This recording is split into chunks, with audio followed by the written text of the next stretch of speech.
इसी पर अल्लामा इकबाल तड़पे थे, कहा नादान तू कुरान को मारने के लिए इस्तेमाल कर रहा है। अरे कुरान मारने के लिए नहीं आया है, बल्कि मुर्दा दिलों को जिंदगी बख्शने के लिए। क्योंकि जो कुरान से जुड़ जाता है, तवज्जो, जो कुरान से जुड़ जाता है फिर कुरान उन्हें मरने नहीं देता। अगर यकीन नहीं है तो मैदाने करबला में देखो, जब कुरान पर यजीदियत की मर्ज लगी, यजीदियत की गर्द लगी, तो हुसैन उठ खड़े हुए, कहा कुरान हम तेरी इज्जतों को पामाल होने नहीं देंगे, अपना जवान अपना बेटा कुर्बान कर देंगे। ऐ कुरान हम तेरी इज्जतों को पामाल होने नहीं देंगे, अपना जवान भतीजा कुर्बान कर देंगे। ऐ कुरान हम तेरे कवानीन की धज्जियां उड़ने नहीं देंगे, अपना मासूम अली असगर कुर्बान कर देंगे। ऐ कुरान हम तुझे मिटने नहीं देंगे, अपना खानदान लुटा देंगे। ज़ैनब हुसैन की बहन खड़ी हो गई, ऐ कुरान हम तेरी इज्जतों को पामाल होने नहीं देंगे, अपने दोनों औनो मोहम्मद को कुर्बान कर देंगे। तो कुरान ऐलान करता है, ऐ नबी के घर वालों, जब तुम मुझे मिटने नहीं दोगे तो हम भी तुमसे वादा करते हैं कि करबला की धरती पर तुम्हारे बाप पर टुकड़े हो जाए, कयामत तक हम तुम्हें मरने नहीं देंगे, कयामत तक हम तुम्हें मरने नहीं देंगे, कयामत तक हम ऐलान करते रहेंगे, वला तक़ूलू लिमन युक़्तलु फ़ी सबीलिल्लाहि अम्वात बल अह्याउ वलाकिन ला तशऊरून।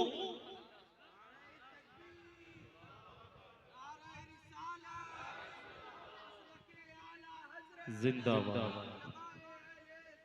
जिंदाबाद जिंदाबाद जिंदाबाद। तो कुरान ऐलान करता है नबी के घर वालों, जब तुम मुझे मिटने नहीं दोगे तो कयामत तक हम ऐलान करते रहेंगे, वला तक़ूलू लिमन युक़्तलु फ़ी सबीलिल्लाहि अम्वात, वो लोग जो अल्लाह की राह में कत्ल किए गए उन्हें मुर्दा मत कहो, बल अहया बल्कि वो जिंदा हैं, उनकी जिंदगी का तुम्हें शऊर नहीं। तो जो कुरान से प्यारे जुड़ जाता है, कुरान उन्हें मरने नहीं देता। लेकिन हम कुरान हमें कब याद आता है? वो कुरान हमें तब याद आता है, क्या हुआ? स्टेज पे इधर उधर की बात नहीं, बैठिए खामोशी से। हम जानते हैं आप लोग अजीज़ान मिल्लत इस्लामिया, वो कुरान हमें कब याद आता है? वो कुरान हमें तब याद आता है जब रूह निकल जाए। चलो मदरसे के तलबा को बुलाओ, कुरान खानी करवाओ, तीजा करवाओ, 10वां करवाओ, 20वां करवाओ, 40वां करवाओ, तब कुरान याद आता है। खुशियों में कुरान याद नहीं आता, हमें गमों में कुरान याद आता है, तकलीफों में कुरान याद आता है, परेशानियों में कुरान याद आता है। हमें कुरान कब याद आता है? जब शादी होती है, दुल्हन को घर के अंदर लाते हैं तो वो कुरान के साए में ले आओ कहते हैं दुल्हन को, ताकि मुसीबत अंदर ना आने पाए। यानी कुरान एक स्कैनर है जो मुसीबतों को खींच लेता है। दुल्हन दहलीज पर पहुंची तो कुरान याद आया, और जब दुल्हन दहलीज से अंदर हुई, कुरान लपेट कर जुबान में अलमारी में चला गया, अलमारी में चला गया, सजा दिया गया। और जिसकी इज्जत बनी थी, वो दुल्हन जिस पर हलाल हुई थी दूल्हे पर, उस बेगैरत ने अभी नहीं देखा। और वीडियोग्राफी करने वाले फोटोग्राफर उसकी वीडियो बना रहे हैं, उसकी फोटो बना रहे हैं, कभी क्लोज करके उसके होठों की सुर्खियां दिखा रहे हैं, गैर महरम दखल हो रहा, कभी उसके जेवरों की नुमाइश, कभी उसके दहेज की नुमाइश। उस वक्त कुरान याद नहीं आता। जब जवान बच्चियां ढोलक की थाप पे नाच रही थी शादी के मौके पर 10 दिन तक, फिर कुरान याद नहीं आता। आज जो मुआशरे में जो चल रहा है, मैं उसकी बात कर रहा हूं, एक कड़वा सच है दोस्तों। उस वक्त कुरान याद नहीं आया। कुरान हमें सिर्फ गमों में, तकलीफों में, परेशानियों में कुरान याद आता। जब शादी होती है, हम यहूदियों के, गैर मजहबों के रस्म रिवाज को आज अडॉप्ट करके अपने दीनी रस्म रिवाज में फख्र महसूस करते हैं। आज हमने इतने कुंटल ये खिलाया, इतना ये किया, इतना जेवर दिया, इतना दहेज दिया, इतनी मोटी। अल्लाह को क्या मुंह दिखाओगे? रसूल से कैसा सामना करोगे? मुझे एक लम्हे के लिए बताओ, हुजूर के गुलामों, नबी से आंखें मिलाओगे कैसे? जो नबी ने लड़कियों को रहमत कहा, रहमत कहा, रहमत रहमत करार दिया, आज उन लड़कियों के लिए तुम जहमत बनाते हुए नजर आ रहे हो। कभी दहेज की मांग कर रहे हो, कभी ये कर रहे हो, और जहमत इस बाप के लिए जहमत पैदा कर रहे हो। कैसे हुजूर को मुंह दिखाओगे? कभी कभी सोचता हूँ अफसोस के सिवा और क्या कर सकता हूँ। अजीज़ान मिल्लत इस्लामिया, ये मुनाफिकत है कि खुशियों में हमें कुरान याद आता नहीं है, गमों में याद आता। और याद रखें, मुनाफिकत की भी दो किस्में हैं, एक है निफाक़े इत्क़ादी, एक है निफाक़े अमली। एक है अक़ीदे की मुनाफिकत, एक है अमल की मुनाफिकत। आज हमारे मुआशरे में ये एक एहसान जिसने हमें पैदा किया अल्लाह तबारक व तआला, और दूसरा सबसे बड़ा एहसान जिसके जरिए हमें पैदा किया वो माँ बाप। इसीलिए उलमा फरमाते हैं अल्लाह की जितनी भी इबादत कर लो उस इबादत का हक अदा नहीं कर सकते, और माँ बाप की जितनी भी खिदमत कर लो उस खिदमत का हक अदा नहीं कर सकते, उस खिदमत का हक अदा नहीं कर सकते। अजीज़ान मिल्लत इस्लामिया, जिस दौर से हम गुजर रहे हैं फितनों का दौर है। आज एक भाई दूसरे भाई को अपने से ज्यादा कामयाब नहीं देखना चाहता, एक खानदान दूसरे खानदान को अपने से ज्यादा कामयाब नहीं देखना चाहता, लेकिन वाहिद रिश्ता इस दुनिया में बाप का है कि एक बाप अपने से ज्यादा अपनी औलाद को कामयाब देखने में फख्र महसूस करता है। एक माँ अपने से ज्यादा अपने बच्चों को, अपनी बच्चियों को सुकून में देखकर सुकून महसूस करती है। अज़ीज़ान मिल्लत इस्लामिया, तो मैं अर्ज कर रहा था, झूठ बोलो ये दिन का पकड़ना है, गीबत करो ये दिन का पकड़ना है, दहेज की मांग करो शादियों में ये दिन का पकड़ना है, शादियों में डेक लगा। इस्लामिया माहौल खूबसूरत है, और सुनेंगे आगे बढ़ूंगा। मुझे ऐसा लग रहा है कि आप बहुत थक गए। हालांकि थका मैं हूं, कई दिन से मुसलसल सफर कर रहा हूं। सुनने का मूड है, मैं जबरदस्ती नहीं सुना हूं। अब मैं उस तरफ आ रहा हूं जो महफिलों का मकसद, महफिलों का मकसद है, महफिलों में मकसद के तहत आया करें। अज़ीज़ान मिल्लत इस्लामिया, माहौल खूबसूरत है। मेरी दुआ है कि इस खूबसूरत माहौल में आप भी खूबसूरत हो जाएं। वक्त का तकाजा है कि हम माहौल को खूबसूरत बनाएं, और वक्त हमसे ये भी मुतालबा कर रहा है कि हम सूफिया कराम, बुजुर्गान दीन की तालीमात और उनकी रवायात को जिंदा करें। बस थोड़ी देर आप मेरा साथ दे दें, उसके बाद इंशाअल्लाह तकरीर। दोस्तों, आज मैं इस यकीन, इस नजरिए और इस अकीदे के साथ यहाँ खड़ा हूँ कि जहाँ आप हजरात मेरी बात सुन रहे हैं बैठकर, मैं इस यकीन के साथ यहाँ खड़ा हूँ जहाँ आप हजरात मेरी बात सुन रहे हैं, वहीं से मदीने के ताजदार गुंबद खजरा से भी मेरी बात सुन रहे हैं। दोस्तों, वक्त हमसे मुतालबा कर रहा है, तकाजा कर रहा है कि हम अपने अजीम खानकाहों के पैगामात को निहात पैदा करें, यूनिटी पैदा करें, एकता पैदा करें। ये बहुत जरूरी है दोस्तों। वातसिमु बिहब्लिल्लाहि जमीअन वला तफर्रक़ू, अल्लाह की रस्सी को मजबूती से पकड़ो। क्या मतलब? बट कर ना रहो, जुदा जुदा ना रहो, अलग अलग ना रहो, बल्कि एक हो जाओ, मुत्तहिद हो जाओ। ये कुरान हमसे क्यों कह रहा है कि अल्लाह की रस्सी को मजबूती से पकड़ो? आप जानते हैं अल्लाह की रस्सी क्या है? हबलुल्लाह, अल्लाह की रस्सी। रस्सी समझते हो ना?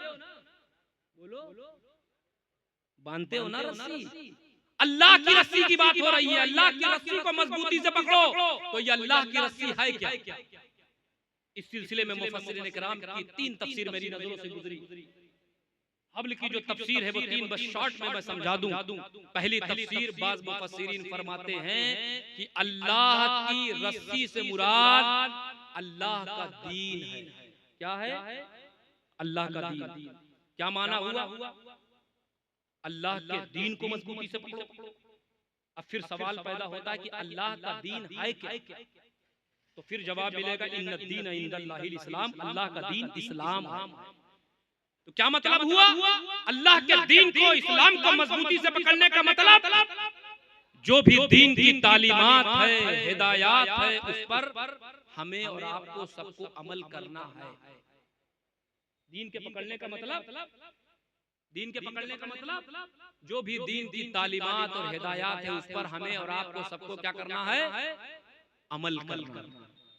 पकड़ने का मतलब ये है दोस्तों, पकड़ने का मतलब ये नहीं है कि हजरत हमने दीन को पकड़ रखा है। कैसे पकड़ रखा है? कहा बस पकड़ रखा है दीन को। कैसे पकड़ रखा है? कहां पकड़ रखा है? अजान हो रही है नमाज के लिए मस्जिद ना जाओ, ये दीन का पकड़ना है। अल्लाह ने सेहत दिया, रोजा न रखो, ये दीन का पकड़ना है। साहिबे निसाब हो, ज़कात अदा न करो, ये दीन का पकड़ना है। साहिबे इस्तिताअत हो, हज न करो, ये दीन का पकड़ना है। माँ बाप का दिल दुखाओ, उनकी तौहीन करो, उनसे जबान लड़ाओ, ये दीन का पकड़ना। मेरे दोस्तों, मेरे नौजवानों, मैं नसीहत के तौर पर तुमसे कहता हूँ, याद रखो ये माँ बाप एक ऐसी नेमत है ना जिनका कोई बदल नहीं। औलाद नहीं है, दूसरी शादी कर लो, उससे औलाद और हो सकती है। दूसरी शादी कर सकते हो, लेकिन माँ बाप नहीं रहे तो याद रखो दूसरे कोई माँ बाप मिलने वाले नहीं। इस पूरी बॉडी पर दो एहसान सबसे बड़े हैं। कहने लगा अली अंदर से तो कुछ लाइए, फिर हाथ फैलवाइए। अंदर से तो कुछ लाइए, फिर हाथ फैलवाइए। मौलाए कायनात फरमाते हैं, सुन मैं अली हूँ, अली अंदर बाहर की जरूरत नहीं, तू हाथ फैला। उस शायर ने हाथ फैलाया, अली ने लब से लब मिलाया, जबान को हिलाया, अल्लाहू अकबर। लम्हाए मुबारक को जुम्बिश होने लगी, वो गुले कुद्स की पत्तियां झड़ रही है। मौलाए कायनात कुछ पढ़ रहे हैं और पढ़ने के बाद उस साइल की मुट्ठी में छू कर दिया, फूंक दिया। फूंकने के बाद कहा इसे बंद कर ले। उस साइल ने बंद कर लिया। मौलाए कायनात ने कहा जा जा, ना तू देखना ना किसी और को दिखलाना, जिसने तुझको मेरे पास भेजा है सबसे पहले उसी को देखो। फरमाया न तू देखना न किसी और को दिखलाना, जिसने तुझको मेरे पास भेजा है सबसे पहले उसी को दिखलाना। अब वो साइल हाथ वहां से मौलाए कायनात के दरवाजे से चले जा रहा है, मुट्ठी मले जा रहा है, चले जा रहा है, मुट्ठी मले जा रहा है। ए अल्लाह मन है का दिखाएंगे का, खाली छुए तो किए, खाली फूकबे तो किए हैं, इमन है का दिखाएंगे का। और उधर अबू जहल ने बड़े बड़े हिटलरों को, दीन के व्यापारियों को अपने बगल में बिठा रखा है। आओ देखो मजाक हो रहा है, अली के घर में 3 दिन से कुछ खाने को नहीं, फाका चल रहा है। मैंने एक साइल को भेजा है, अभी कुछ नहीं मिलेगा तो मजा ली जाएगी, मजाक उड़ाया जाएगा। लेकिन मैंने कहा ना, अल्लाह जिसे रखे उसे कौन चखे। अजीज़ान मिल्लत इस्लामिया, दूर से साइल को आते हुए अबू जहल ने देखा तो कहने लगा ए साइल क्या मिला, क्या मिला? उस साइल ने कहा सुन। वो साइल करीब आया, उसने अपनी मुट्ठी खोल कर दिखलाया तो उस वक्त का 2 शानदार चमकदार कीमती मोती मौजूद था। उस वक्त का 2 शानदार चमकदार कीमती मोती मौजूद था। अबू जहल की हैरत बढ़ गई, एक कहां से लाए, कहां से पाए, क्या किसी दुकान से लेकर दिया? अरे हैरत बढ़ गई। अरे दोस्तों, उस शायर ने कहा, उस साइल ने कहा सुन, तू अरब का रहने वाला है, तू जबान से ना कहे कुछ, मैंने तो चंद लम्हे में देख लिया। हमारे उर्दू जबान के शायर ने उसकी तर्जुमानी यूं की है कि राय के फाके में गरीबों को खिलाने वाले ऐसे होते हैं मोहम्मद के घर आने वाले।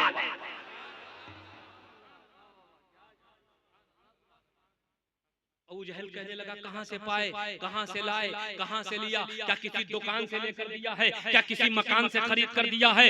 उस साइल ने कहा सुन, अली ने इस कीमती मोती को न किसी दुकान से लेकर दिया है, न किसी मकान से लेकर दिया है, बल्कि अली ने इस कीमती मोती को अपनी जबान से दिया है। कहा क्या पढ़ा था? कहा अपने आका का नाम लिया था, अपने आका पर दुरूद पढ़ा था। मैं सोचने लगा अल्लाह अल्लाह, जब अली के छू का ये आलम है तो अली के अल्लाहू का क्या आलम होगा, और जब अली की ये शान है तो अली के नबी की क्या शान। जब उनके गदा भर देते हैं शाहाना जमाने की झोली, अरे मोहताज का जब ये आलम है, मुख्तार का आलम क्या।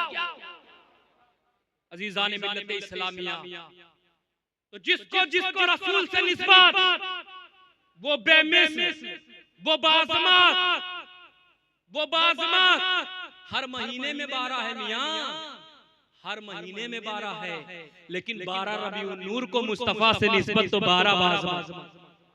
और मैं अक्सर कहता हूं हम सुन्नियों के पास जश्न 3 हैं, हम सुन्नियों के पास महफिलें 3 हैं, एक दीन लाने वाले की, एक दीन फैलाने वाले की, और एक दीन बचाने वाले की। और अल्हम्दुलिल्लाह हम तीनों का जिक्र करते हैं, तीनों के नाम पे महफिल सजाते हैं। सुनो, हम जश्न मिलाद मनाते हैं सिर्फ ये बतलाने के लिए कि हम उस रसूल का जश्न मनाते हैं जो रसूल दीन लाने वाला, और गौसे आजम का उर्स, गरीब नवाज का उर्स, महबूबे इलाही का उर्स, हज़रत अलाउल हक मंडवी का उर्स, शेख यहिया मुनैरी का उर्स, इन अल्लाह वालों का उर्स इसलिए मनाते हैं कि ये दीन फैलाने वाले हैं, और जिक्र हुसैन इसलिए करते हैं ताकि पता लग जाए कि करबला का इमाम दीन बचाने वाला। हम तीनों का जिक्र करते हैं, तीनों के नाम पे महफिल सजाते हैं, और कुछ ऐसे हैं जो तीनों से महरूम हैं। तीनों की बात आती है तो शिर्क है, बिदअत है, हराम है, न इन्हें शिर्क की डिफिनेशन मालूम, न इन्हें बिदअत की डिफिनेशन मालूम, न इन्हें हराम की डिफिनेशन मालूम, बस रटा दिया गया। क्या किया गया है? रटा दिया गया है। क्या किया गया है? अजीजाने मिल्लत अदा करेंगे। मुझसे कबल आपने नाते भी सुनी और कुछ बातें भी सुनी, और मुझसे भी चंद एक गुजारिशात इंशाअल्लाह सुनेंगे। और सच ये है, और कहाँ नाते नबी है हमसर, सिर्फ हस्सान से आवाज मिला लेते हैं। दोस्तों, हजरत हस्सान बिन साबित ऐसे सहाबी रसूल हैं, खुदा की कसम, जिनके लिए खुद बारगाह रसूलुल्लाह में मिंबर लगता था, और हमारे तुम्हारे आका हजरत हस्सान को मिंबर पर बिठाते थे, सरकार खुद नीचे बैठते थे। हजरत हस्सान नात पढ़ते थे, सरकार नीचे बैठकर सुनते थे। अब ये नजरिया उभर कर प्यारे सामने आ गया कि नात पढ़ना हस्सान हजरत हस्सान की सुन्नत है, और नात सुनना रसूलुल्लाह की सुन्नत है।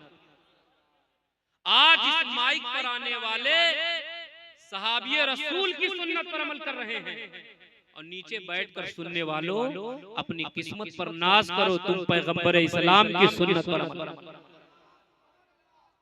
अजीजाने मिल्लत इस्लामिया, मैंने भी सोचा था कुछ पढ़ूंगा, कुछ गाऊंगा, कुछ गुनगुनाऊंगा, ताकि सना खाने मुस्तफा में मेरा भी नाम हो जाए, तो पढ़ दूं। देखिए, आजकल शोरा का हाल भी बहुत बुरा है साहब, इल्ला माशाअल्लाह। एक मतला दो शेर कह के शुरू करते हैं, एक मतला दो शेर, एक मतला 3 शेर, और जब तक मतली नहीं आ जाती उनका मतला खत्म नहीं होता। मैं उनमें से नहीं हूं, बस एक कथा समाज कर लीजिए, झूम कर दुरूद पाक पढ़ने, अल्लाहुम्मा सल्ली अला सय्यदना। गमखार चले आओ इस उम्मत आसी के, गमखार चले आओ, मुख्तार दो आलम हो, मुख्तार चले आओ, मुख्तार दो आलम हो, एक बार चले आओ। और मुद्दत से तमन्ना थी तशरीफ लाएंगे, मुद्दत से तमन्ना थी तशरीफ लाएंगे, आका लो बज़्म सजा ली है, सरकार चले आओ, सजाती है सरकार चले आओ। झूम कर दुरूद पाक पढ़ लें। सैयदना व शफीअना हबीबना मौलाना मुहम्मद बारिक वसल्लम अलैहि सलातु व सलाम अलैका या रसूलल्लाह सल्लल्लाहु तआला अलैहि वसल्लम। दोस्तों, तमाम अहले इस्लाम ये मुत्तफ़क़ा अक़ीदा है कि कुरान खुदा का बेमिसल कलाम है।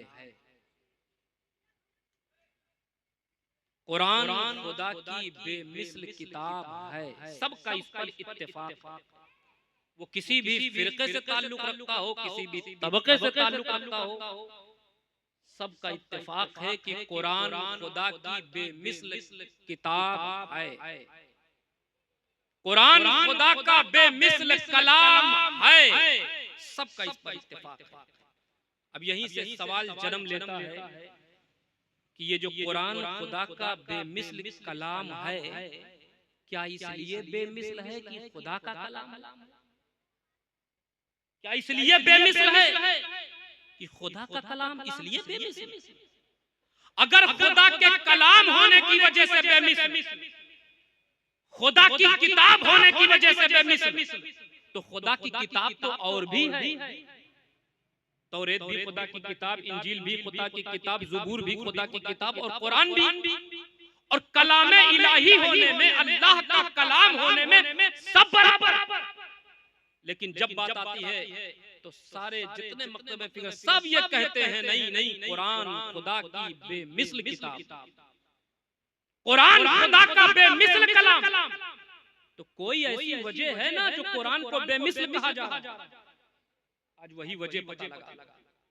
देखो, तौरेत खुदा का कलाम, ज़बूर खुदा का कलाम, इंजील खुदा का कलाम, लेकिन इस कुरान को जो बेमिसल कहा जा रहा है उसकी वजह ये है कि इस कुरान को निस्बत मेरे मुस्तफा से है। जिस तरह मेरा नबी सारे नबियों में बेमिसल है, वैसे उसका लाया हुआ कलाम सारे कलाम में बेमिसल।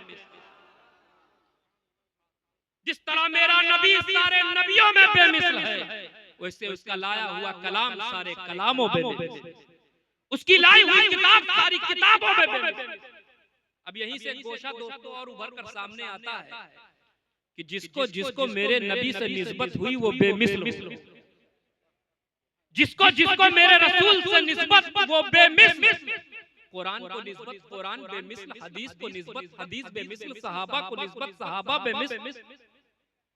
अजीज़ान मिल्लत इस्लामिया, अबू बकर को निस्बत तो अबू बकर सदाकत में बेमिसल, उमर को निस्बत तो उमर अदालत में बेमिसल, उस्मान को निस्बत तो उस्मान सखावत में बेमिसल, अली को निस्बत तो अली शुजाअत और तिहारत और नजाबत में बेमिसल। और ऐसा बेमिसल। अल्लाहू अकबर। एक वाकया ज़हन में आ रहा है, सुना दूं? हैदरी कमेटी वालों, हैदर कर्रार का एक वाकया ज़हन में। अली के घर में 3 दिन से फाके थे। अली के घर में 3 दिन से कुछ खाने को नहीं था। उधर अबू जहल को पता चल गया। अबू जहल हमेशा इस ताक में रहता था कि कब किसी ईमान वालों का मजाक उड़ाया जाए, उनकी मजा ली जाए, उनको जलील किया जाए, उन्हें रुसवा किया जाए। लेकिन मेरे दोस्तों, हमारे यूपी की जबान में, इस्लामपुर शहर में हूँ, बंगाल के कुछ ऐसे इलाकों में जाता हूँ कि वहाँ लैंग्वेज बहुत कम समझ पाते हैं, कुछ ऐसे इलाके, ठीक है। लेकिन मैं इसको जान रहा हूँ कि मैं इस्लामपुर शहर में हूँ, अल्हम्दुलिल्लाह सब उर्दू जबान से अच्छे से वाकिफ है ना। एक वो आ गई बात कि मुंबई का एक मराठी था, मराठी समझते हैं जो महाराष्ट्र में रहते हैं, उसको उर्दू से बड़ी उनसियत थी, बड़ी मोहब्बत थी, बहुत लगाव था। कहाँ सिखाई जाती है, कहाँ? तो किसी ने उससे कहा कि हिंदुस्तान में सबसे अच्छी उर्दू जो लखनऊ में बोली जाती है।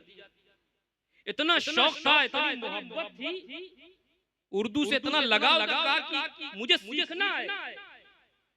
और फिर उसके बाद वो मुंबई से ट्रेन पकड़कर लखनऊ चला आया साहब, इतना लगाव थी उर्दू से।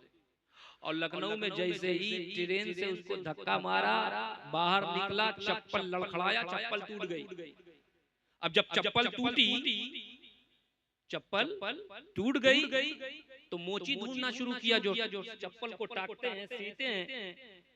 तो किसी ने कहा कि वहां पर मोची है। जब गया, करीब पहुंचा, धूप बहुत चिलचिलाती हुई, बड़ी चिलचिलाती धूप। वहां पहुंचा, मोची से कहने लगा, भाई मेरी चप्पल टूट गई है, इसे सी दो, इसे टाक दो। तो मोची ने कहा, भाईजान तपिश ज्यादा है, लिहाजा आप शजर के नीचे बैठ जाएं। भाईजान तपिश ज्यादा है, लिहाजा आप शजर के नीचे बैठ जाए। वो मराठी मोची को ऊपर से नीचे देखता है और देखने के बाद कहता, बाबा जब यहाँ मोची की उर्दू इतनी खतरनाक है तो सिखाने वाले की उर्दू कितनी खतरनाक। तो मैं उनमें से नहीं हूं कि इतनी गाड़ी बात करूंगा कि जिसके लिए आपको लखनऊ की, दिल्ली की डिक्शनरी खोलनी पड़े। ऐसी बात करूंगा कि कमजोर से कमजोर फील्डर हो वो भी कैच करे। तो अली के घर में 3 दिन से फाके हैं। अबू जहल को पता चल गया। अब अबू जहल के दरवाजे पर एक साइल आ गया, कहने लगा, मुझे कुछ दे दो, मेरी 2 बच्चियां जवान हैं, शादी का इंतजाम करना। अबू जहल कहने लगा, बहुत ठीक टाइम पे आए हो। एक घर बताता हूँ, दर बताता हूँ, पता लिख कर देता हूँ, एड्रेस सही लिख कर देता हूँ, वहां चले जाओ, कहीं जाने की जरूरत नहीं पड़ेगी। बात तो बिल्कुल सही कह रहा था, लेकिन सारी बात हसद में कह रहा था, जलन में कह रहा था, जेलसी में कह रहा था। उस साइल ने कहा, जल्दी बताओ उस आदमी का नाम जिससे चल जाए मेरी जिंदगी भर का काम। बोला, नाम भी बताऊंगा, पता भी बताऊंगा, एड्रेस सही लिख कर दे दूंगा, लेकिन जब वहां जाओ पूछे भेजा किसने है तो मेरा नाम मत बताना। ये चुगलखोर लोग होते हैं ना, चुगलखोर लोग। ए हजरत, फला हजरत आपको ऐसा कह रहे थे, लाहौल बिला कुव्वत, उनको ऐसा नहीं कहना चाहिए था। उधर पहुंचा, ए हजरत फला हजरत आपको ऐसा कह रहे थे, लाहौल बिला कुव्वत, उनको ऐसा नहीं कहना चाहिए। लड़ा दिया, 2 हजरत लड़ गए, 2 खानकाहें लड़ गई, 2 पीर लड़ गए, 2 खानदान लड़ गए। ये चुगली खाने में क्या मिलता है? बताओ चुगली आपके इस्लामपुर के एतराफ में कहीं चुगली खेतों में पैदा होती है? बोलो, कहीं इस्लामपुर शहर में कहीं किसी दुकान पे चुगली बिकती है? अरे जब दुकान पे बिकती नहीं, खेतों में पैदा होती नहीं, तो फिर खाते क्यों हैं? अरे भाई, खाने वाली चीज खाओ, दाल खाओ, चावल खाओ, सब्जी खाओ, लड्डू खाओ, बहुत शौक है जूता खाओ। चुगली खाने में क्या मिलता? वो चुगलखोर और था जो चुगली खा के कब्र में गया था, अंदर अजाब हो रहा था। अल्लाह के रसूल का गुजर हुआ तो अल्लाह के रसूल सल्लल्लाहु अलैहि वसल्लम ने उसकी कब्र पर कुछ हरी शाखें रखकर तखफीफे अजाब कर दिया, अजाब में कमी होगी। सोचो, इस आलम में चुगली खा के तुम इस दुनिया से गए दोस्तों, तो बताओ तुम्हारी कब्र में कौन नबी, कौन रसूल आए? अल्लाह ताला हम सबको चुगलखोरों से और चुगली से बचाए। आमीन कह दो। कहा नाम मत बताना। अब उसको नाम लिखकर अबू जहल ने दिया, किसका? मौलाए कायनात मौला अली मुश्किल कुशा का। वो साहिल अली के दरवाजे पर पहुंचा, कुंडी को खटखटाया, मौलाए कायनात अंदर से बाहर आए। उस साहिल ने जैसे अली का चमकता चेहरा देखा, चापलूसी शुरू कर दी। ऐ अली, तुम सलामत रहो, तुम्हारा मकान सलामत रहे, तुम्हारी तिजारत सलामत रहे, ऐ अरब के सबसे बड़े रईस। चापलूसी की इंतहा देखिए, कह रहा है अरब के सबसे बड़े रईस। मौलाए कायनात मुस्कुराए, अच्छे मूड में थे। फरमाया, तुझे किसने बताया मैं अरब का सबसे बड़ा रईस हूं? तुझे किसने बताया मैं अरब का सबसे बड़ा रईस हूं? तो कहने लगा, सरकार जिसने बता के भेजा है उसने अपना नाम बताने के लिए मना किया। तो मौलाए कायनात फरमाते हैं कि जब तक तू नहीं बताएगा उसका नाम, तब तक नहीं बनेगा तेरा काम। अब जब देखा नाम नहीं बताता तो काम नहीं बनेगा, तो फट से इधर देखा, फट से उधर देखा, बोला अबू जहल देख पूरा नाम बता दिया।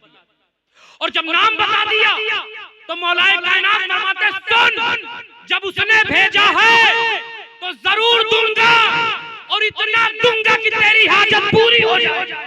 कहने कहने लगा दीजिए अली, अख्तियार देखो मौलाए कायनात का। ये नहीं कहा ठहरो अंदर से लाने दो। आप फरमाते हैं ऐ साइल आगे बढ़, फिर हाथ फैला। उस साइल ने देखा न मौलाए कायनात के हाथ में कुछ, न साथ में कुछ, न जेब में हाथ डाल रहे हैं, न अंदर जा रहे हैं। कहने